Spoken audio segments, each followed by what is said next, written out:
We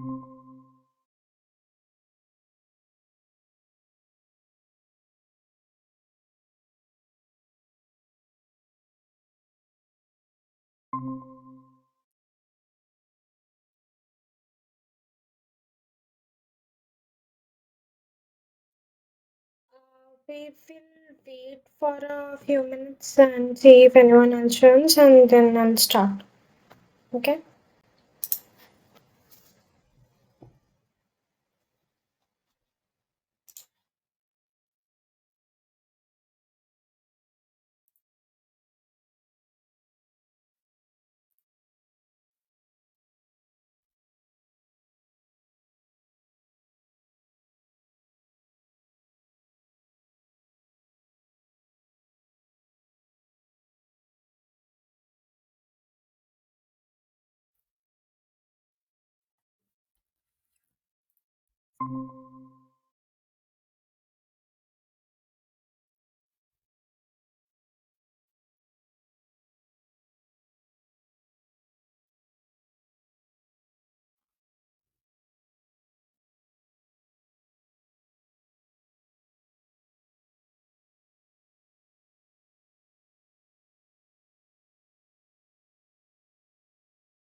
We'll be discussing week 2.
Okay, we'll start. So, as it was with last week, I will be discussing the whatever, giving sort of an overview of whatever has happened in week 2, and then discussing some questions related to that. If you have any questions, you can stop me in between. Okay.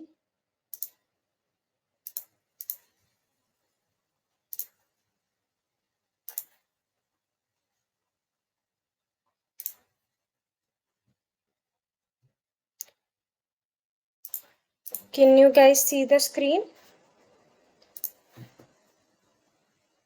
Yes, ma'am. Okay.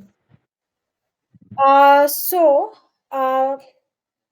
most of this week covers the processes of transcription and translation.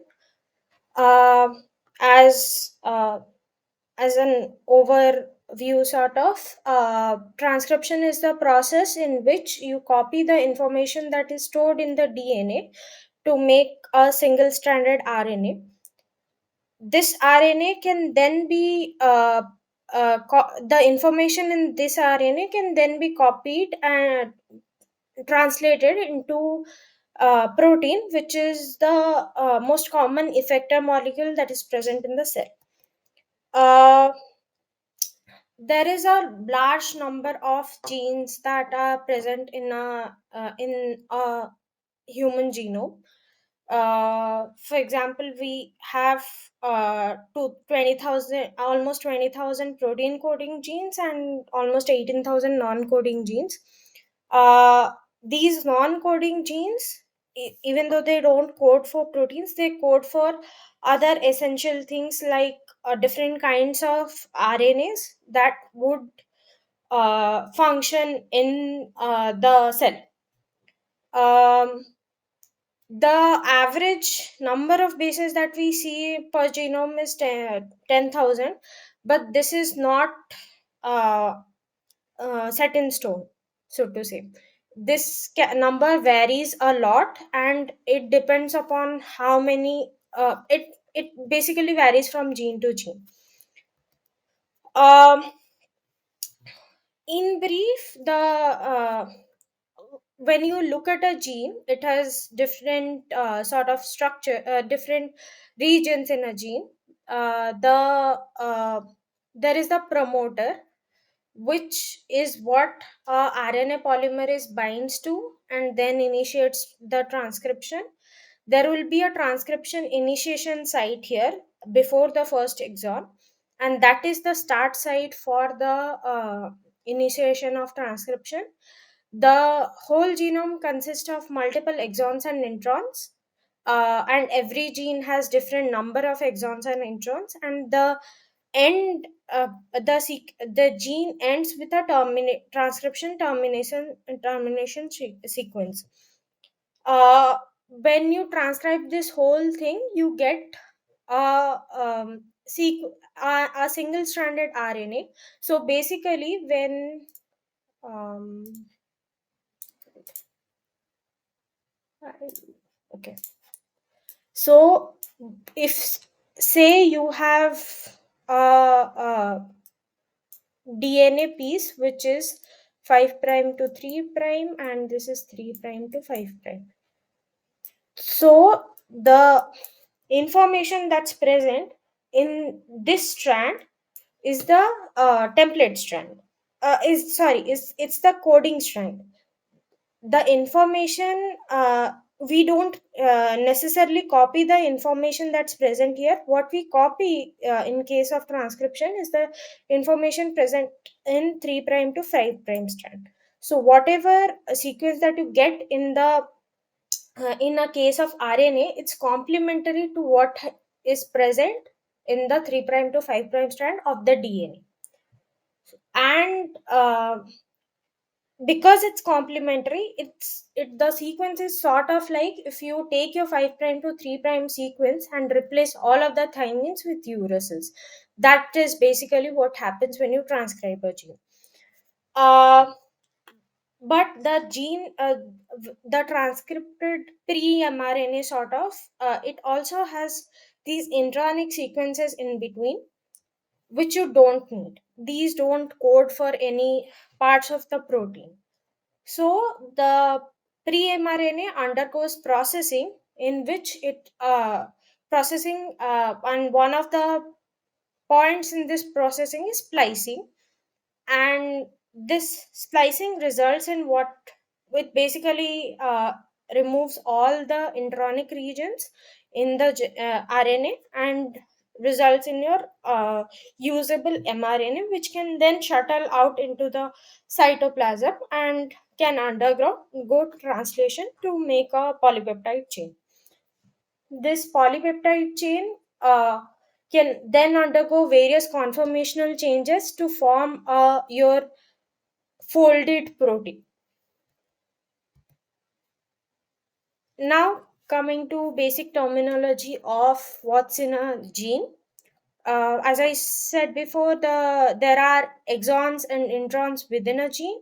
This 5' non-coding sequence also contains your initiation sequence or transcription initiation sequence, and the 3' non-coding sequence contains your transcription termination sequence.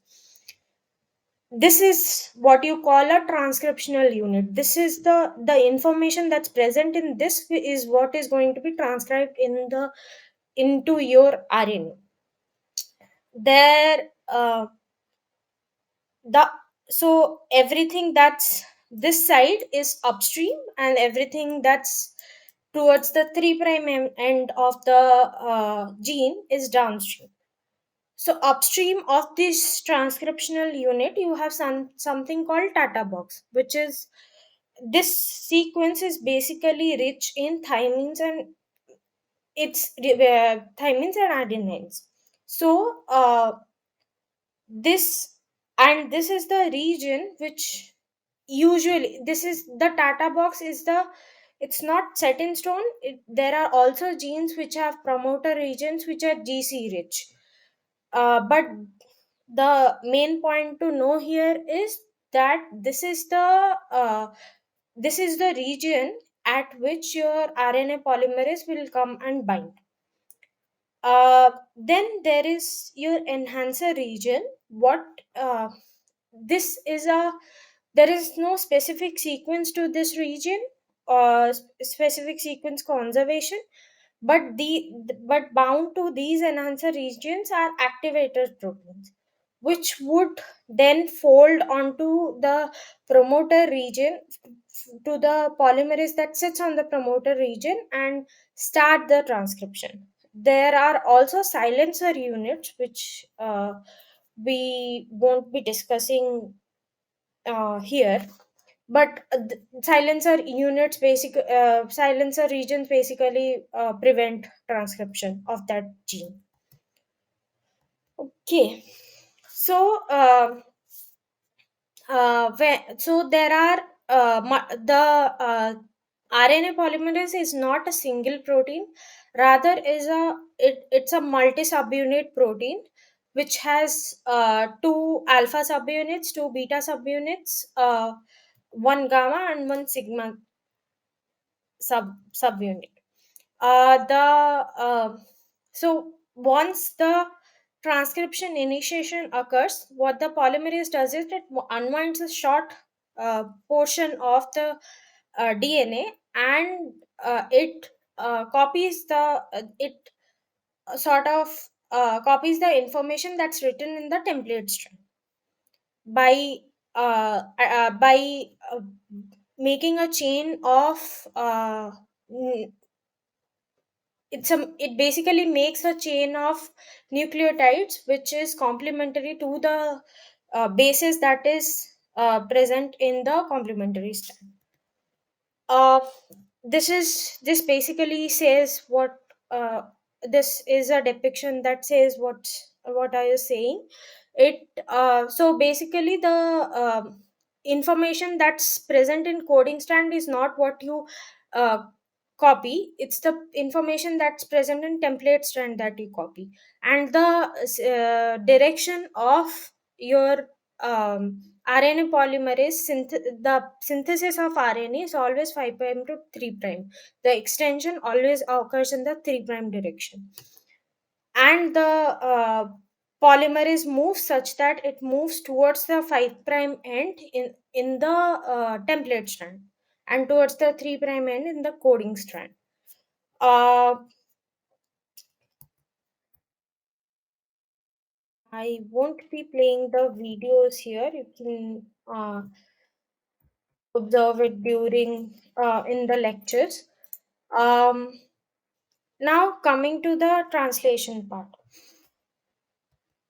Uh, so what we have right now is, after your splicing, you have your functional mRNA, which then shuttles into the cytoplasm. And now you want to copy the information that's present in this mRNA into a more usable form, which is a protein form. Uh, the the sort of enzyme that is responsible for this translation, for this process, is called ribosome. It's not a protein complex, rather it's a complex between uh, proteins and ribosomal RNAs. These there when you see the structure of when you see a basic structure of ribosome, there are multiple sites. Even though when if you see the crystal structure, you might not be able to notice it unless it's been highlighted, but there are sites uh, which is basically the attachment site, the parking site, and the exit site. These sites basically say what is the like where the amino acid comes and binds and then where the polypeptide chain exits from.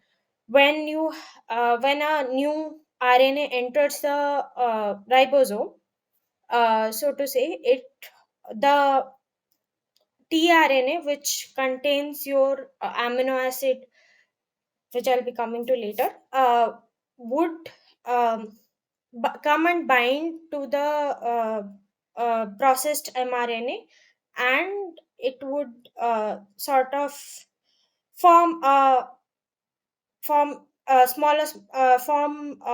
It sort of releases its amino acid, and then the sequence sort of moves to the parking site, which is the P site, and then the polypeptide chain exists to the E side. So, in case, so you see there is a large subunit and a small subunit. In case of prokaryotic genomes such as bacteria, this large subunit is something that you call as the 50S subunit. Whereas in case of and the small subunit is 30S subunit. Whereas in case of the eukaryotic genome, you call the large subunit as 60s and the small subunit as 40s. What this means is that how heavy that subunit is when you centrifuge. It's basically a sedimentation coefficient that is assigned to that subunit. The 50s can 50s subunit can be broken down to 5s, 23s, and there are multiple proteins that are also involved in this subunit. uh, if you see the 30s, it can be broken down to 16s and proteins. Similarly, in case of eukaryotic ribosome, it can be broken down to 5s, 5.8s, and 28s rRNA, and plus some proteins. Uh, 40s can be broken down to 18s plus proteins. Uh, when you look at mitochondrial ribosomes in a eukaryotic cell, you see a um, you the mitochondrial ribosome has a separate structure from the eukaryotic and prokaryotic ribosome. The large subunit is 39s and the small subunit 28s.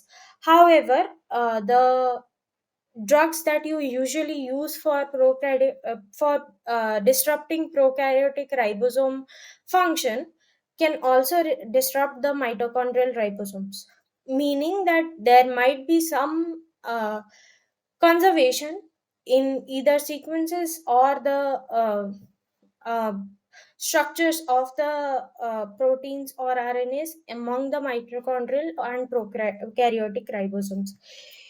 Even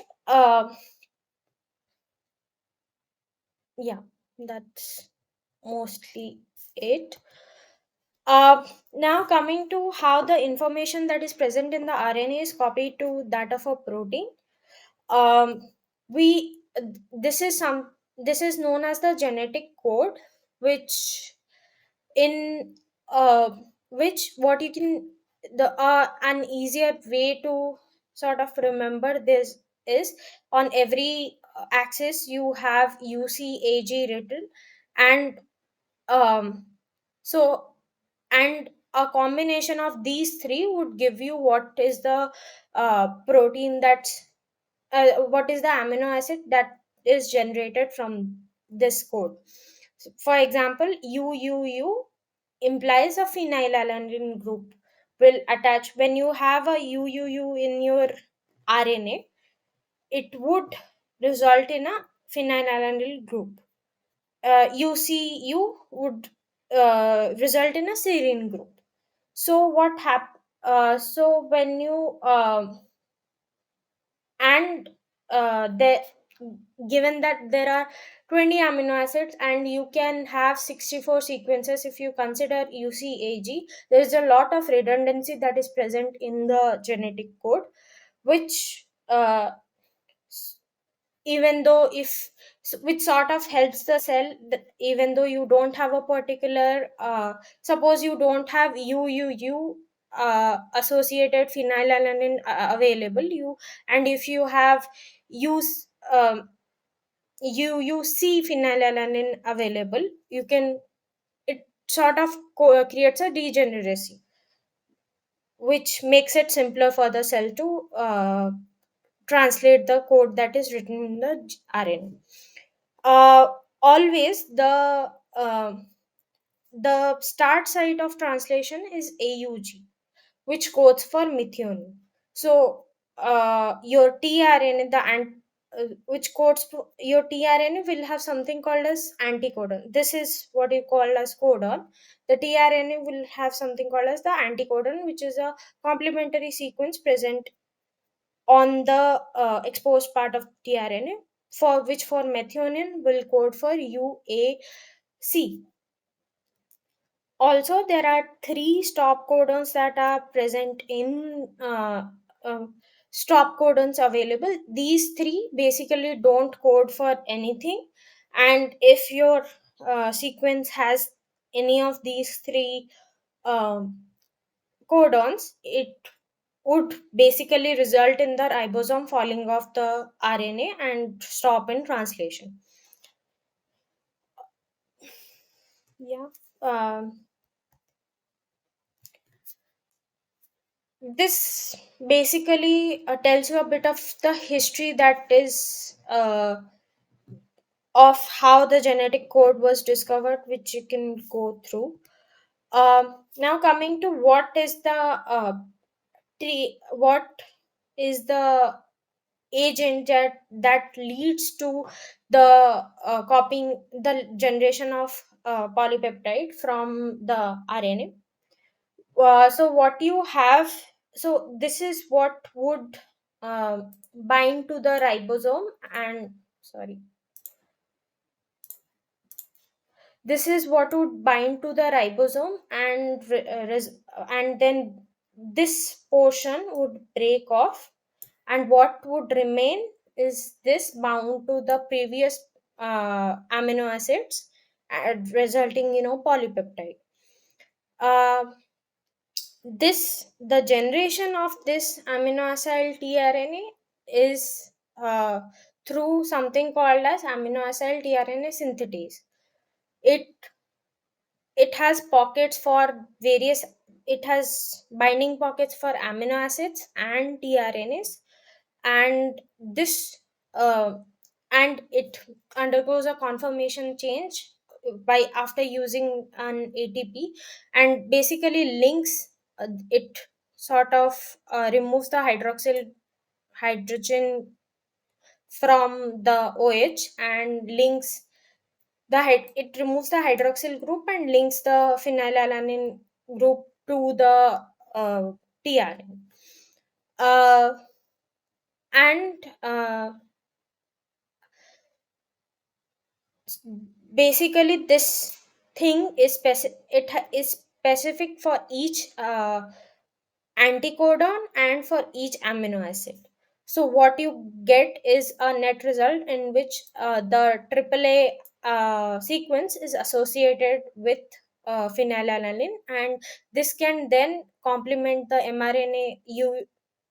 complement the UUU sequence in the mRNA, and uh, and result in a phenylalanine sequence. Um, yeah. Um, these uh, they form something known as the clover leaf structure, and the sequence, except for the anticodon part, the sequence that's present in the rest of the trn can be variable. um, and this particular part is the anticodon loop, uh, and this is your amino acid binding site. So the base pairing that occurs within the tRNA and mRNA is again hydrogen bond. A lot of the bonding, a lot of the bonds in biology can maybe hydrogen bonds you'd observe. Um, so what happens is that the first, if this is the 5 prime and this is the 3 prime, the first and the second positions are very strong. The binding in the energies released from the hydrogen bonding is very strong, whereas for the third one it's not that strong, and this is what is called the wobble position. So what this means is that when, if you, even if you change this position, you would get a, you can, you would get a trna which would code for the same amino acid. uh, but in most cases the first and second position are fixed, and the third position is less constrained. uh,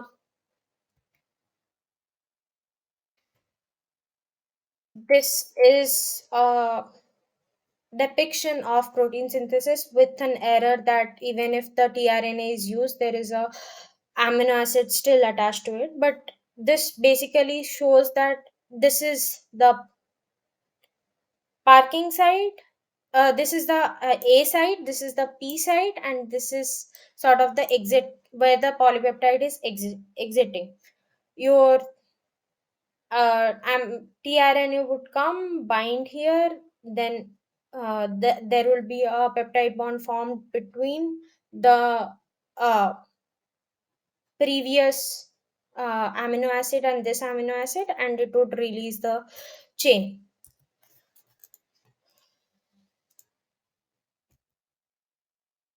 Okay, now what you get from translation is your primary structure. It's basically a linear sequence of amino acids. You then need to, when you if you, this structure would be very floppy, you can't do much with this structure. So what you need in is a folded, compacted, usable structure of this protein. So the primary or the linear sequence of amino acids will then fold into something called as secondary protein structure, and the secondary protein structure is mostly composed of alpha helix and beta pleated sheets. These alpha helices and beta pleated sheets can then fold together, and there would also be turns which would join these alpha helices with other alpha helices or beta pleated sheets or vice versa, and this folding would result in something called as tertiary protein structure, which is more of a three-dimensional view.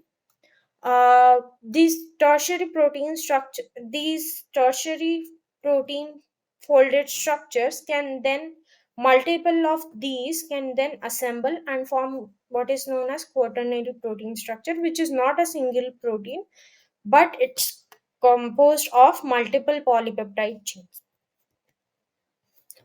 These are some of the structures that you find in general in a cell. This is a green fluorescent protein. What these are beta sheets, but and the folding that results. in here is something called as a beta barrel, and there is the fluorophore here. When you so green fluorescent protein is something that if you excite with a fluorescence in general is when you excite a particular uh, fluorophore with a particular wavelength, and it emits some other wavelength, and you therefore you can see a fluorescence in the uh, sample that you're observing. So what the fluorophore in this case is concentrated here. um Sorry, it's here. And when you shine UV light on this, it would excite the fluorophore, and then this fluorophore would emit a different wavelength, and this is how you observe it. So the excitation emission that you see in a GFP protein is because of this. One of the reasons for that is this beta barrel structure that is formed. So every protein, the structure of every protein therefore leads to a particular function that the protein uh, is. These are some other structure. This is the histone octamer, which is surrounded by DNA, etc. You can go to the protein data bank, and as sir said, you can go through the different kinds of structure. There is a, even though these structures form from secondary structures such as, which are very limited, such as alpha helices and beta sheets, the way they are folded results in different functions and different structures. Um, these are the structures of amino acid. So when the core structure of an amino acid is, you have a carbon, which is, every carbon can by the maximum it can form is four bonds. So one is hydrogen, one is NH2, and you have COH. Sorry for the bad. Anyways, COH. The fourth bond that's available, that goes to a R group, or a this can be uh, this the uh, chart here basically describes what the R group is. These three bonds are sort of they are uh, permanent, like they exist in every amino acid. The only variable is this R group, and if this R group is not none of these uh, bonds like COH or NH2 or hydrogen, you get something called as a chiral group here. And a lot of some of the functions that a polypeptide chain might have might depend on the chirality of the protein. uh, for example, if you say have CH3 group here like alanine, this, because you don't have any symmetry, you get something called as an optically active uh, amino acid. Whereas in case of glycine, you don't get that because glycine has a H group which is similar to this. The amino acids can be roughly categorized into different groups. You can have non-polar R groups. Basically, these groups don't uh, react. They react usually, and they are mostly hydrophobic. There are polar R groups. So the suppose if you see the serine, it has a hydroxyl group which can react with the water molecules present, and most of these therefore are hydrophilic in nature. There are also negatively and positively charged R groups, and these would again be hydrophilic, and the composition of the ratio of hydrophobic and the regions that are that contain hydrophobic versus the regions that contain the hydrophilic uh, groups uh, would sort of signal on how the protein would fold to give rise to the tertiary structure. um, the only bonding that happens in your without any secondary structure formation is the disulfide bonds, which would be due to the cysteine groups. um, the as I said before, the apart from alpha helices and beta sheets, there are also turns that might form. There is a high probability that within this these turns might be rich in glycine and proline. Not always, but there is a very high probability. Glycine of the because of less hindrance, because it has only a hydrogen bond, and proline because it has a. Does anyone have any question? Okay. Proline because it has this kind of structure. This is something that has been observed, uh, and this is because of the structural differences that are present in the amino acids.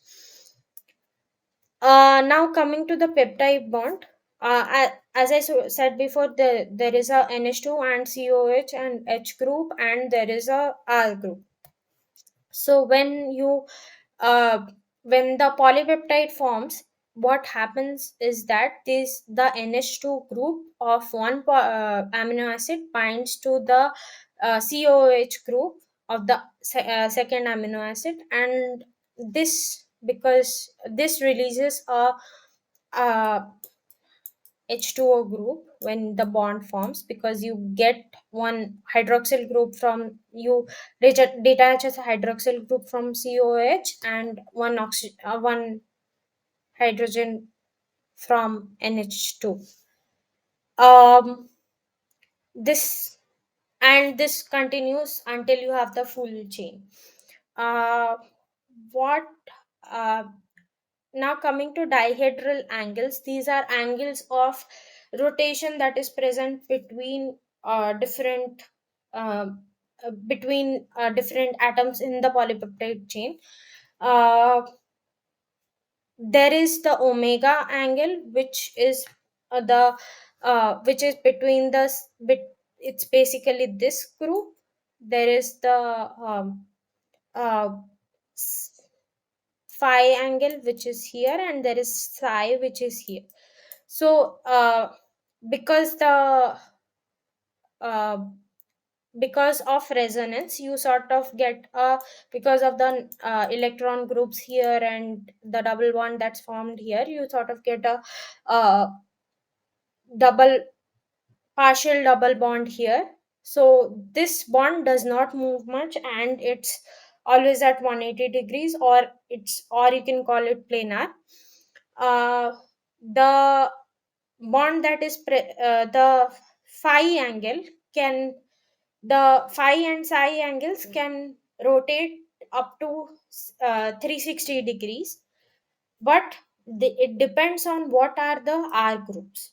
If the R groups are very bulky, the rotation is hindered, because in the end these structures are they have electron clouds surrounding them, and that would create repulsive forces if they come close to another electron cloud.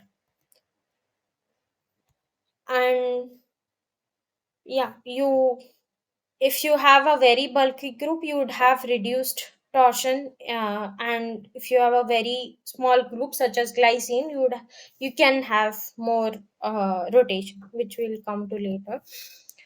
Now coming to the secondary structure, as I said, there is a alpha helix. This alpha helix can be either right-handed or left-handed. There's also a beta sheet, which is and uh, uh, and the different alpha helices and beta sheets can have turns in between. And what when now coming back to the hydrogen bond that happens, the in case of beta sheets, what happens is the hydrogen bonds form between the beta sheets. It's not within one single beta sheet, rather it is between two beta sheets. Whereas in case of alpha helices, you get hydrogen bonds within the single helix. And these beta sheets and alpha helices would then bind to can then fold together and form the tertiary structure. Sorry. um this talks about the hydrogen bond. So you get the hydrogen bond here and here and here, depending upon what is the group that is been exposed. Whereas in case of alpha helices, you get the hydrogen bonds like this, which is what makes the turn stable. Um, when you come to the depiction of when you get a structure of a protein, you can depict it in various methods. This is what is called as a ribbon diagram. There can also be something called a space filling diagram, in which you depict every atom, and it sort of gives you an overview of how the protein would look like. This is a depiction of a more complex of a protein. In terms of ribbon diagram, you don't show every atom, rather you show the backbone in case of ribbon diagram. And this is something called as surface diagram, which is basically a more smoothed version of the space filling diagram. It's basically like you have covered your space filling diagram with a thin sheet of plastic, and you then depict what is the shape that forms. It gives you an idea of how the surface of the protein looks like. um this again talks about the dihedral or torsion angles. So as I said as I said, the R groups is what depicts how much the R groups and the other atoms that are present in the polypeptide depicts how much a uh, bond can move. So if this were super bulky, it can only move until can uh, it can only rotate so much, because then it would face repulsion from the cloud on this atom and on this atom. um, and a major assumption approximation that we do here is, we assume we there is an approximation called as hard sphere approximation, in which you assume that the atoms that are present here are hard spheres and not movable. This the phi bond is bond is phi angle is formed between the is the torsion angle that is between N and C alpha, and the psi angle is the bond between the C alpha and the uh, carbon atom and the carbon atom from the carboxyl group. There is the this is the omega, which is the bond between the carboxyl group and the next NH2 group. Oh, sorry. Uh, the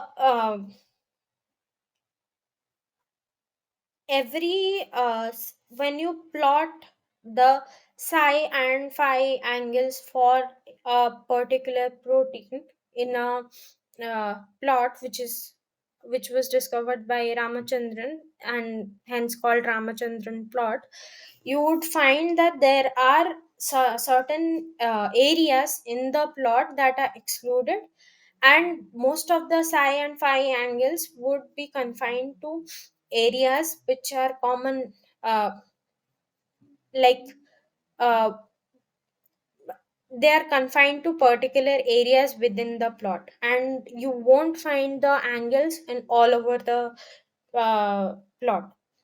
And then later the structural analysis has revealed that this portion is usually associated with the amino acids that are present in the beta sheets, whereas this portion is associated with the amino acids that are present in the alpha helices.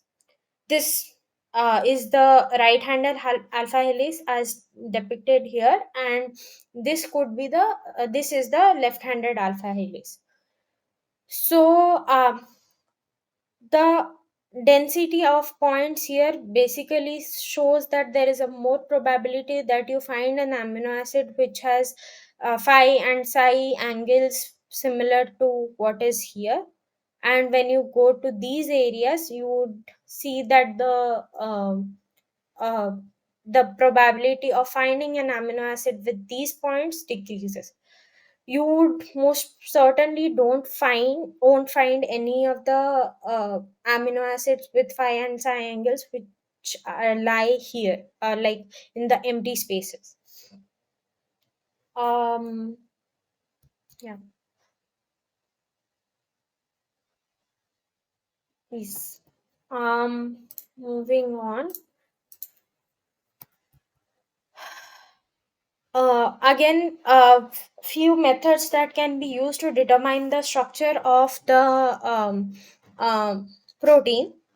One of the methods is the X-ray diffraction, um, and uh, X-ray diffraction or X-ray crystallography. There is NMR or nuclear magnetic resonance. There is electron microscopy. There has been most of the early most of the protein structures that were solved earlier were done by NMR, but uh, the NMR is not used much nowadays. Most of the structures that are decoded nowadays are either done by X-ray diffraction or by electron microscopy, particularly cryo-electron microscopy. There are also some structures that are decoded by what you would call as you sort of align the align this polypeptide sequence with another known polypeptide sequence for which a structure is known, and you sort of predict what the structure of that protein could be.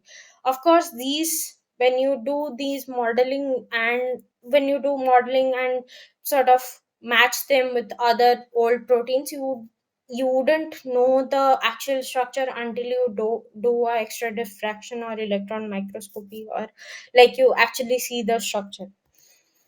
um So, I recap: the primary protein structure folds into secondary protein structure, which then folds more into tertiary protein structure. These tertiary these folded tertiary protein structures would then sort of club together. Multiple of these would club together to form a quaternary protein structure, which you would call as a protein complex. These are the standard amino acids, which known amino acids in case of eukaryotic cells. There are also other amino acids in specific uh, organisms, but we won't be discussing that. Uh, Dihydral. Okay. Um the rotation that you see here is uh, a result of the cis trans uh, positions, cis trans conformation of the bonds. There is a you would there is a very low probability that you would see two polypeptide groups which in a cis position, in two amino acid groups in cis position, unless these groups are glycine groups, because they have very low bulk of the R group. So mostly what you observe is that subsequent amino acids would be in transposition. uh, Now, coming to the omega angle, uh, because of resonance that you can see here, the electron cloud is sort of present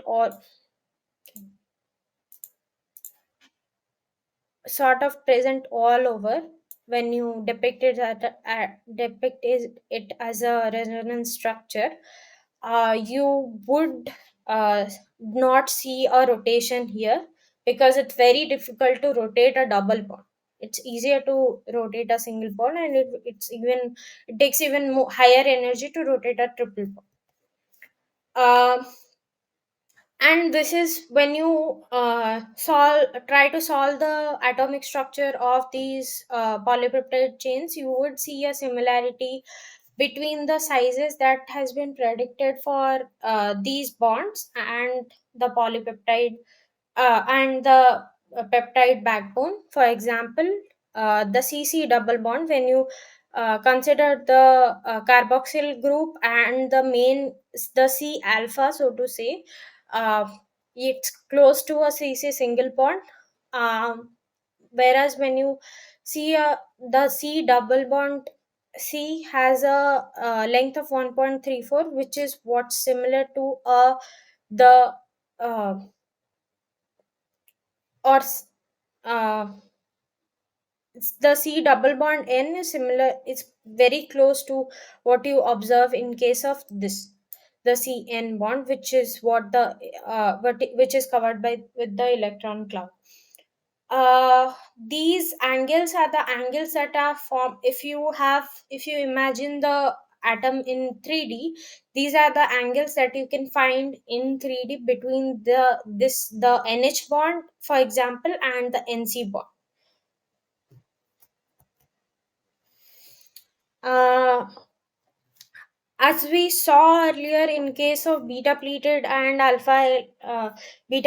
sheets and alpha helices, there is a lot of hydrogen bonding that's going on, which results in the folded structure.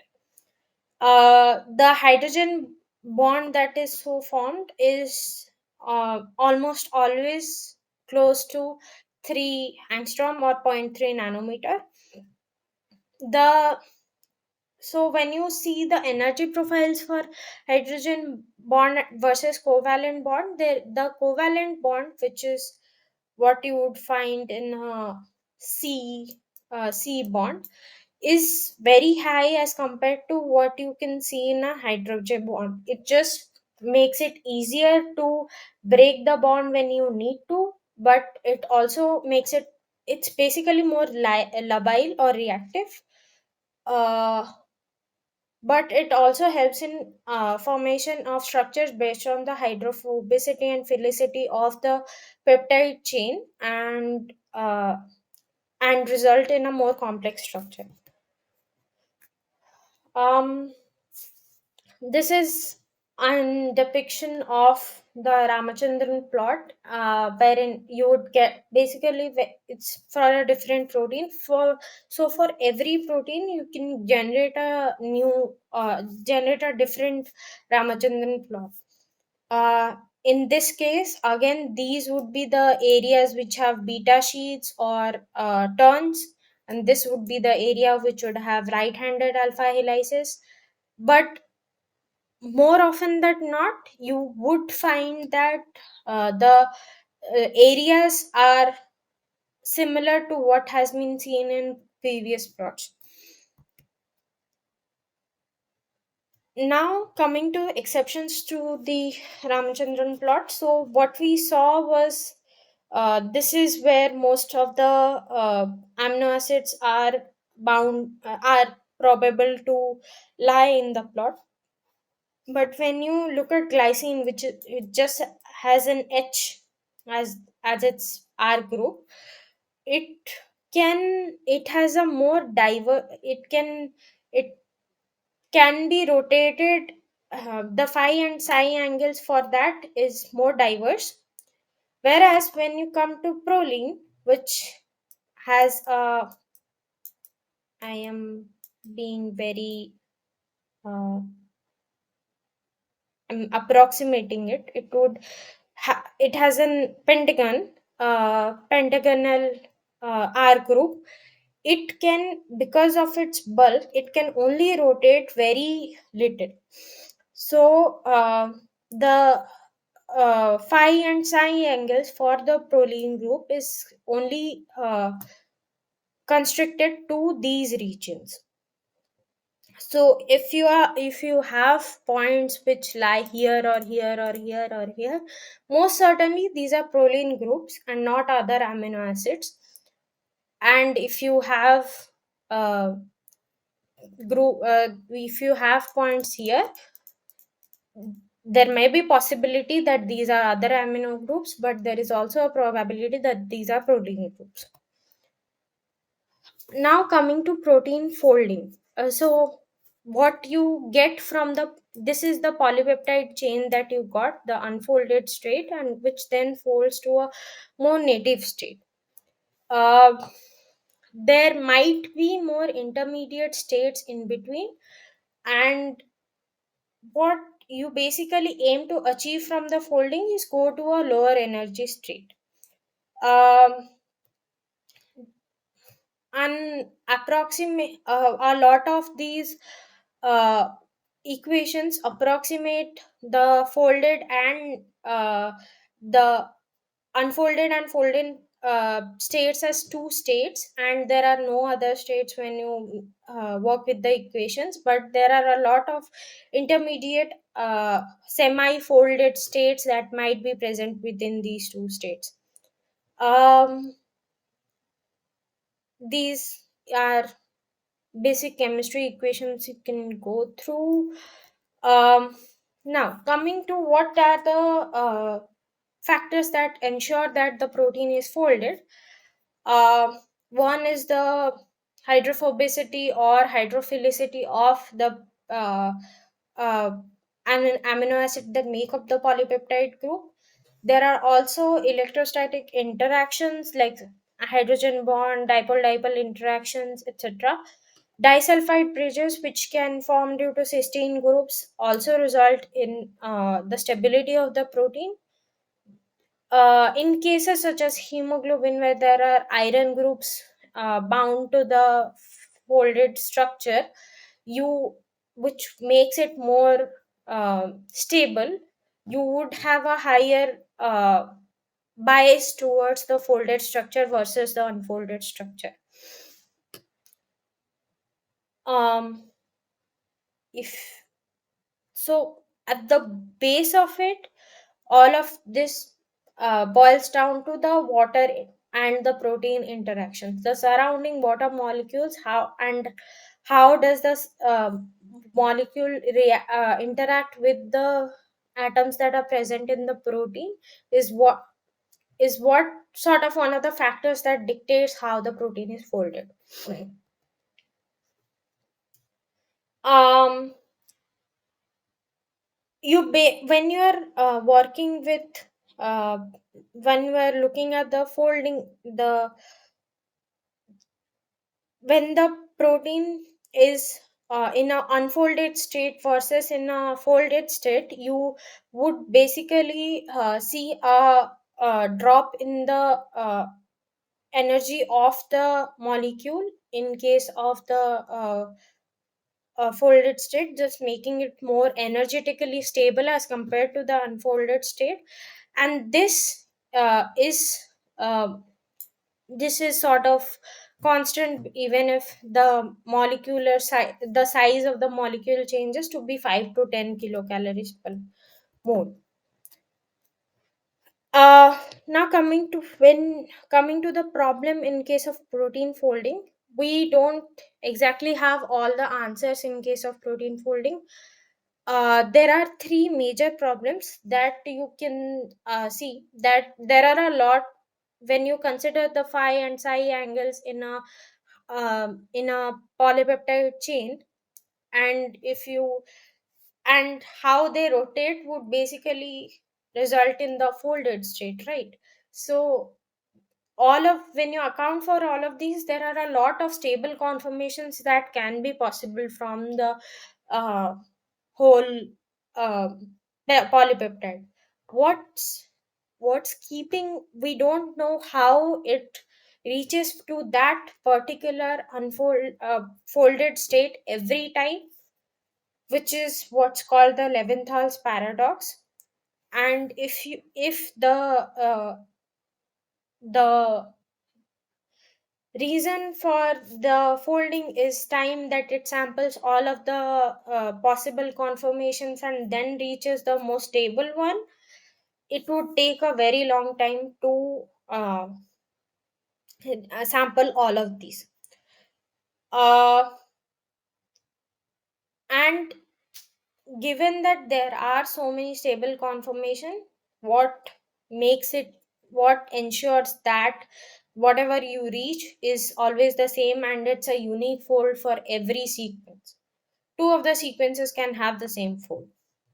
Um when you also the bonds that you form and break during this whole process would the thermodynamics of it basically doesn't match.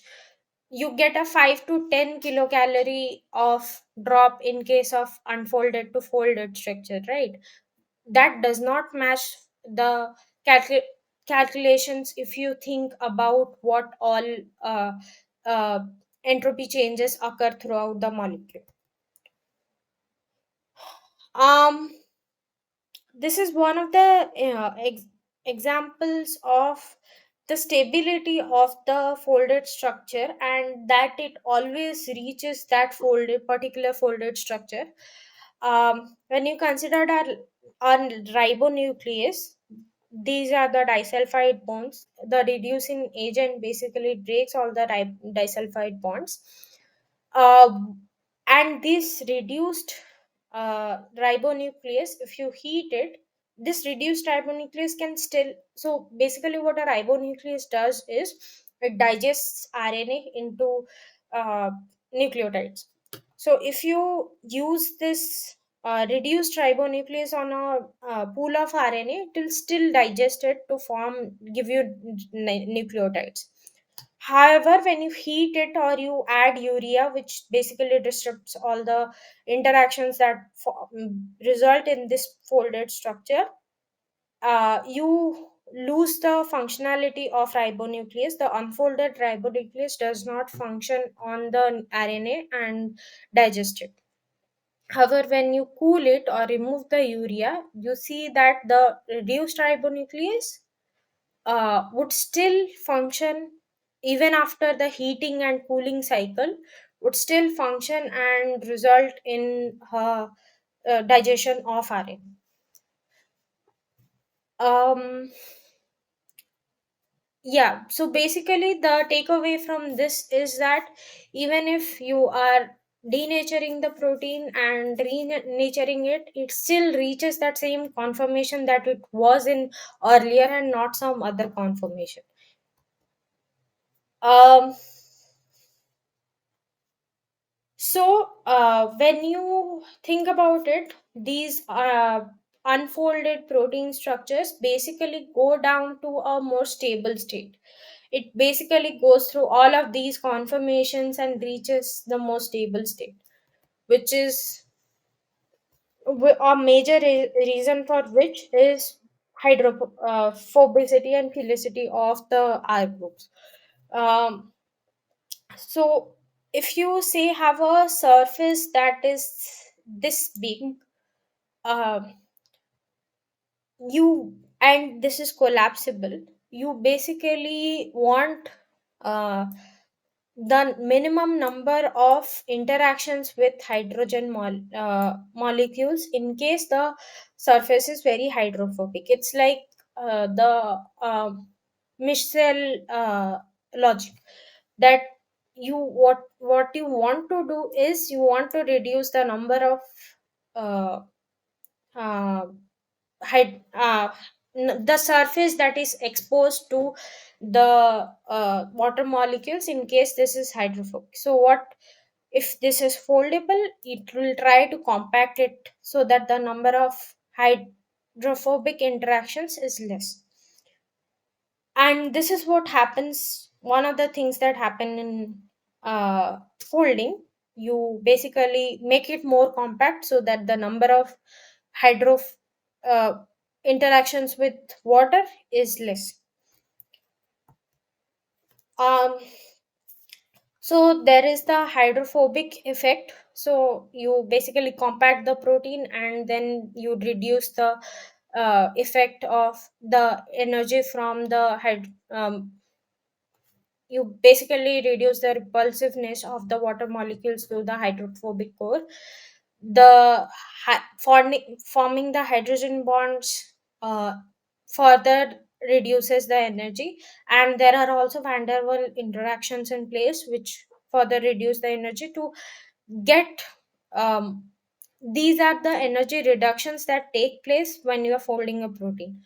But you when you are also folding it, you get an increase in entropy because of the conformational changes that happen in the polypeptide chain because of the rotations.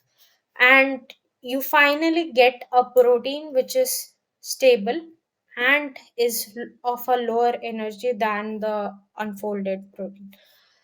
um, what this depicts is basically you would, so if you have a state here, your protein would basically try to go into different more stable states and finally reach a state which is the most stable for it. Yeah, that's it. uh with the overview, does anyone have any questions, or we can have the questions after I discuss the sample questions?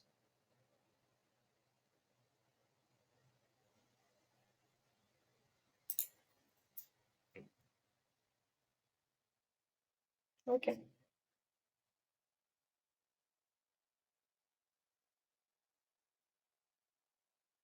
Okay, I can first discuss the sample questions maybe.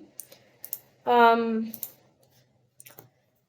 so, which of the following codon initiates the translation of mRNA?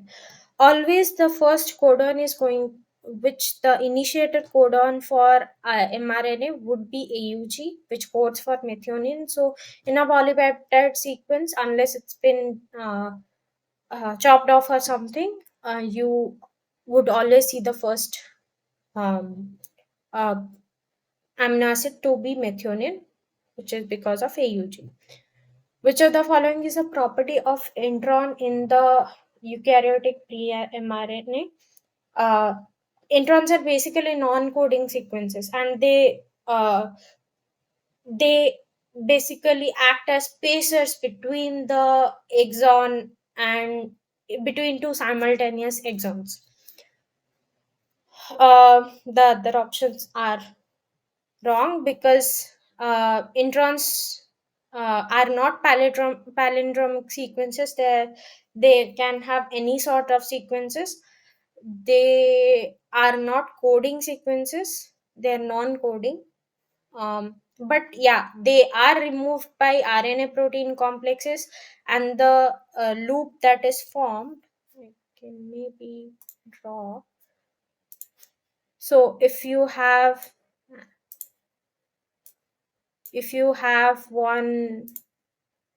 intron, one exon,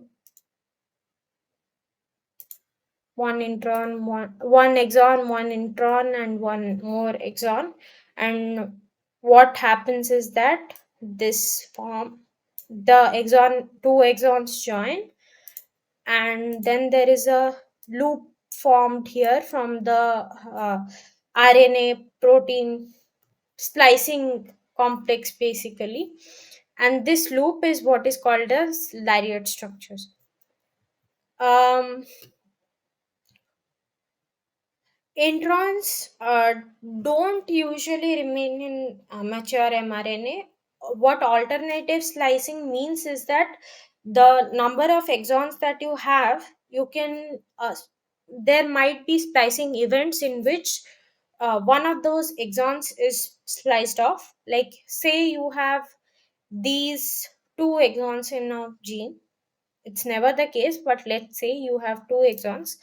What would happen in the splicing event is that this whole thing is spliced off so that only one of the exons remains in your mRNA.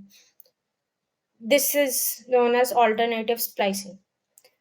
Remdesivir is an antiviral medicine that is approved for authorized use in case of emergency in COVID-19 cases. Old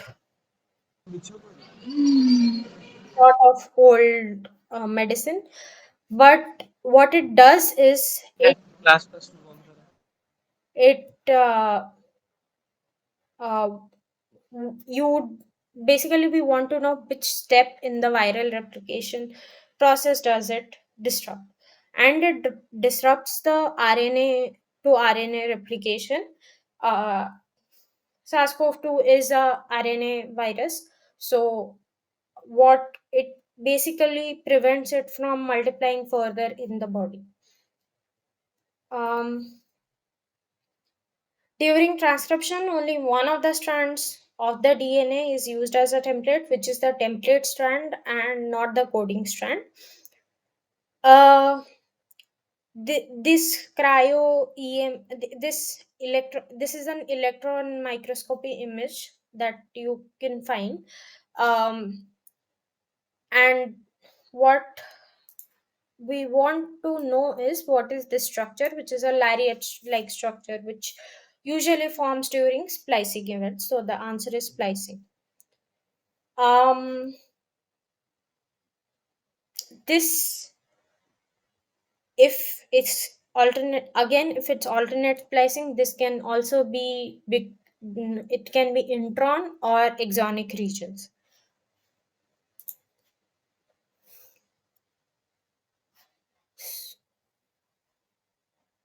So, what you have in your genetic code or the codon sequences, you have a triple codon, which is which makes sure that there is some degeneracy in the uh, amino acid in the tRNAs that code for the amino acids.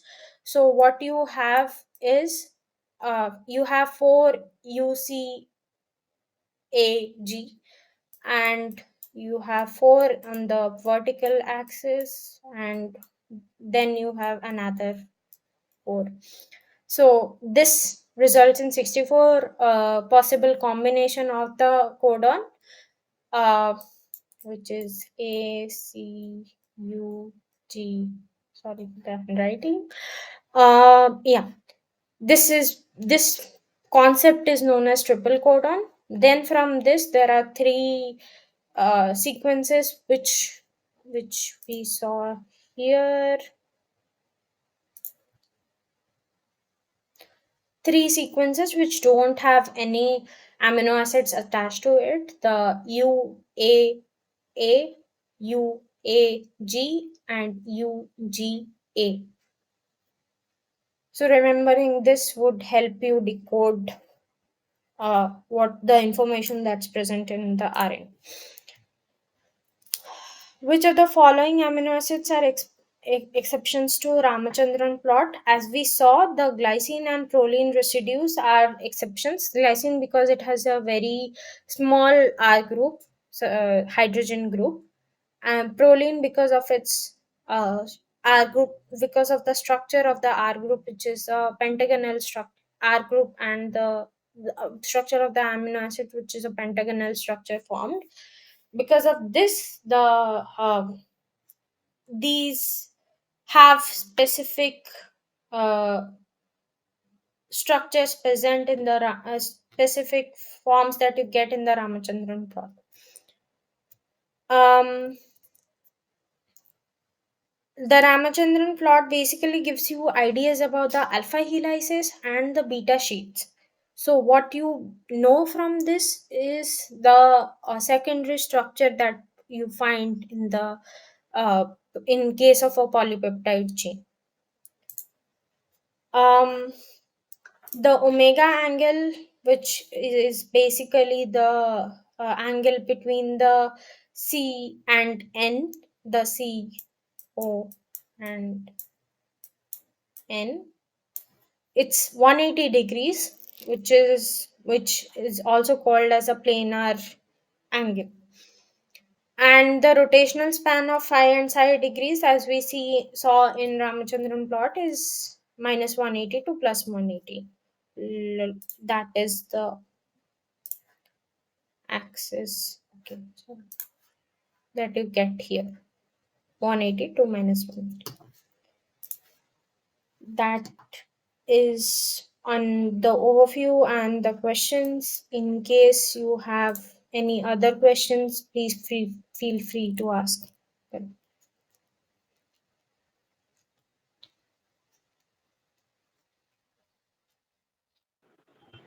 Ma'am, I have a question. What is the difference between this coding strand and template strand? Okay, so I can maybe draw better. Okay, okay. So, suppose you have a double stranded DNA. This is your helix in its unwound form. So this would be the 5 prime end, this would be the 3 prime end, and the complementary 5 prime and 3 prime end, right, in the DNA. So when you are trying to transcribe this, the information that's present in this stretch of DNA into RNA, what your RNA polymerase does is it copies the information, it complements the information that is present in the 3 prime to 5 prime strand. This, therefore, this strand is known as your template strand. Okay, and sorry, and this is your coding strand. Okay, the 5 prime to 3 prime strand. So suppose you have a uh,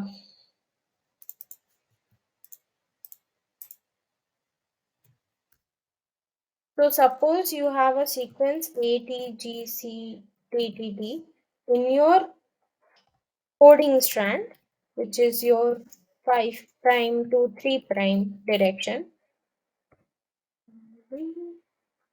5 prime to 3 prime. What you would find in your template strand is a complementation of this, which would be T A C G A A A. This would be your template strand, okay, which will be in 3 prime to 5 prime direction. What your RNA sequence would look like is A U uh, C G U U U. So, what is happening here is when your RNA polymerase is acting on this strand, it pulls together the nucleotides which are complementary to the information present in this strand. So instead of T, you get an A. Instead of A, you get a U because you don't have thymines in the RNA.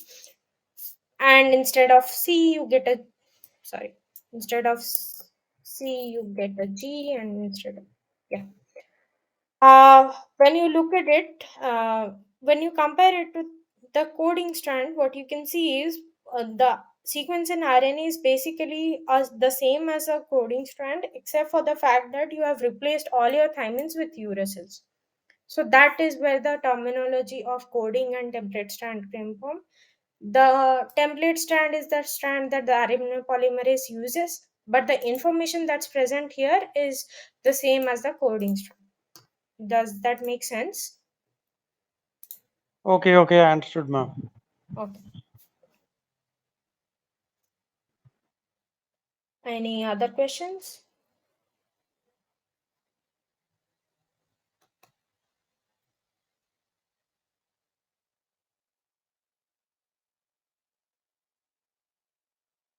Or there were any things that you didn't understand in the whole process? I can explain it again.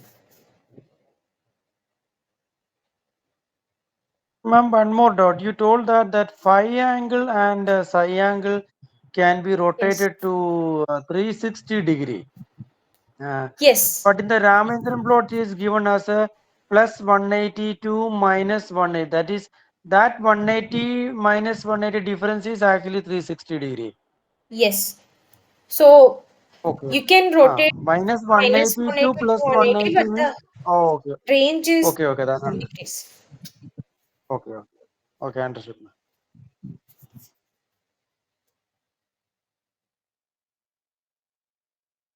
Any other questions? I can explain anything if you haven't understood again. That's fine. It makes sense.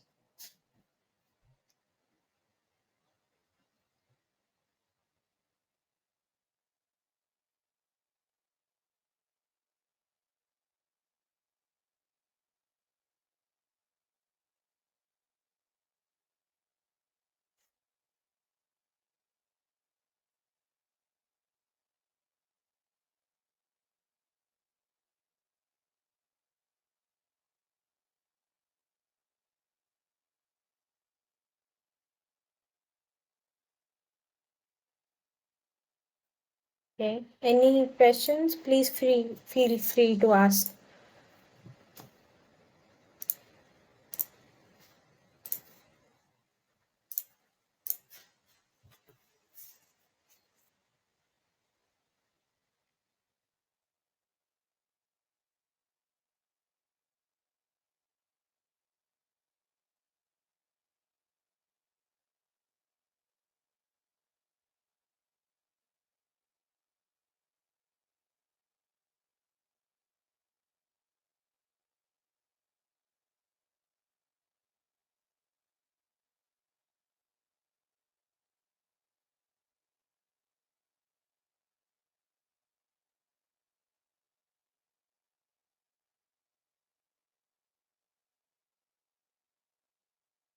Does anyone have any questions, or you want me to repeat some concepts that weren't clear during the overview or during the class?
Or if you have any questions from last week, you can ask those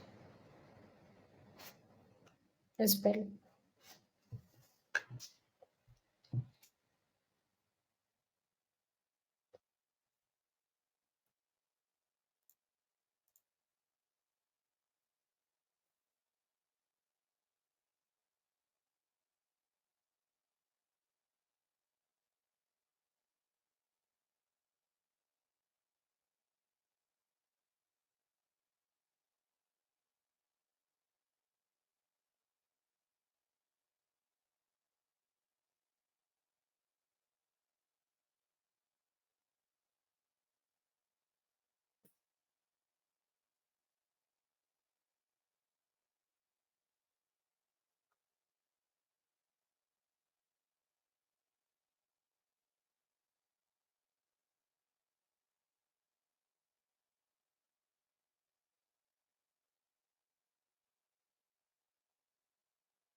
If no one has any questions, we can end the session.